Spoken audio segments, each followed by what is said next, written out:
For this installment of FHIR and 5, we're going to have a look at dates. We're up to D, so I thought it'd be interesting to delve into a bit on how dates are dealt with in FHIR. There's various data types around dates and times within FHIR, and I thought it was important just to understand how they work, what sort of information you can put in a date and time field, and some considerations that you need to think about when you're implementing things that are date and certainly date time sensitive. So data types in FHIR are categorized into various categories. There's a couple shown on the screen here. So we've first of all got the primitive data types, and primitive data types are core building blocks of FHIR. They're the fundamental backbone of FHIR data types. So there's a few listed there. The general purpose data types on the right hand side are comprised of other data types. So they could be primitive data types or more complex data types that are being used there. If we start with the primitive data types, the first one that we want to know about when we're talking about dates and times is the date data type.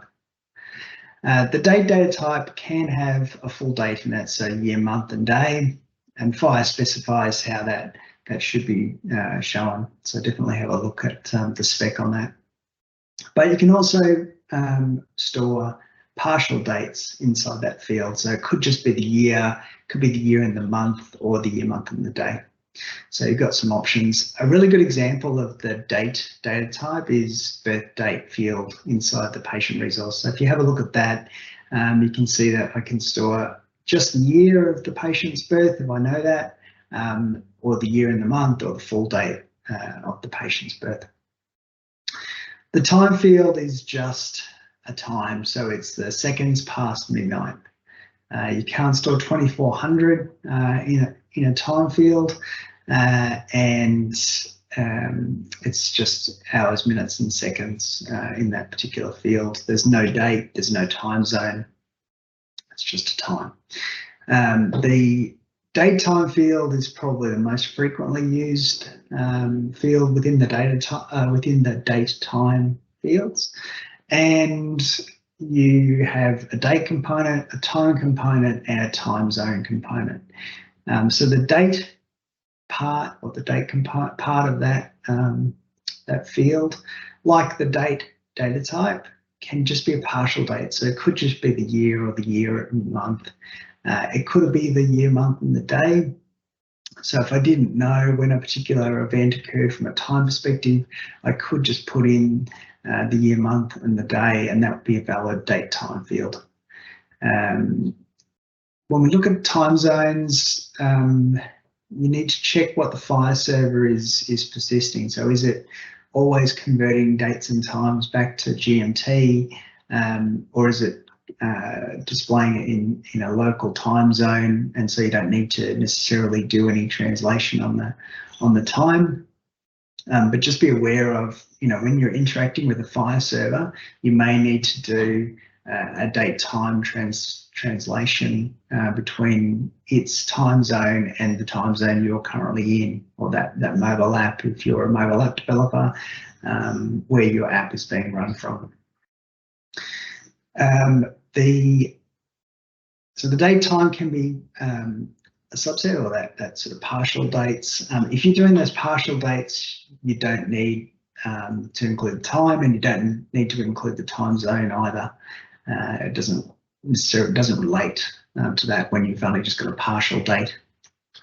If we look at instant, instant is a full date and time with a time zone. So it's typically used for machine generated dates and times. So a good example is in the audit event resource, there's a recorded field, and that field is the date and time when a particular audit event occurred.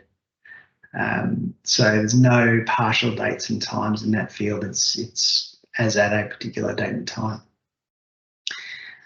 If we look at general purpose data types, so the period data type is used really frequently. A good example of that is in the encounter resource, there's a period field in that particular resource, and it's when, or the period in which an event occurred or an encounter occurred. So if you think about an inpatient encounter or admission, the period would be the admission date and time and the discharge date and time as one combined data type. Because it's based on the date time data type, the period data type can also include partial dates. So if I only knew that I've got a planned encounter sometime in the future, and I know the year, month, and the day, but I don't necessarily know the time, I can record that as a valid date time in that particular field. So just in wrap up, date time fields in FHIR are fairly straightforward. Just remember a few considerations. So that dates and date time fields can include partial dates. So if you're consuming data from a FHIR server, you need to be aware that you may not receive a time inside a date time field. You may just receive a year and a month. So just being aware and handling that inside your application so that you don't get unexpected behavior. The other thing too is really that time zone basis. So the FHIR server you're dealing with, does it always spit out GMT and you're always transforming it? Is it storing the time zone of whoever sent it the data? So it could be a variety of different time zones that you're needing to do some adjustment to get to your local time zone. And really just making sure that, you know, any application that you're using that's based on this data is aware of those time zones and doing that adjustment so that users that are using your app are aware of the time when something actually occurred. And the instant piece, just remembering that that's always going to be a date and time. It's something that's machine generated. So hopefully that clears things up with regards to dates and times in FHIR and just how we might use it in the context of our applications and everyday usage of FHIR. If you do want to find out anything more about FHIR, reach out to me at Dedalus or any of the Dedalus team, and we can talk to you about our Digital Connect for Health platform, or DC4H, which enables interoperability solutions for challenges that you may have with your healthcare environment. There's a link coming up that will take you through to the website for more information.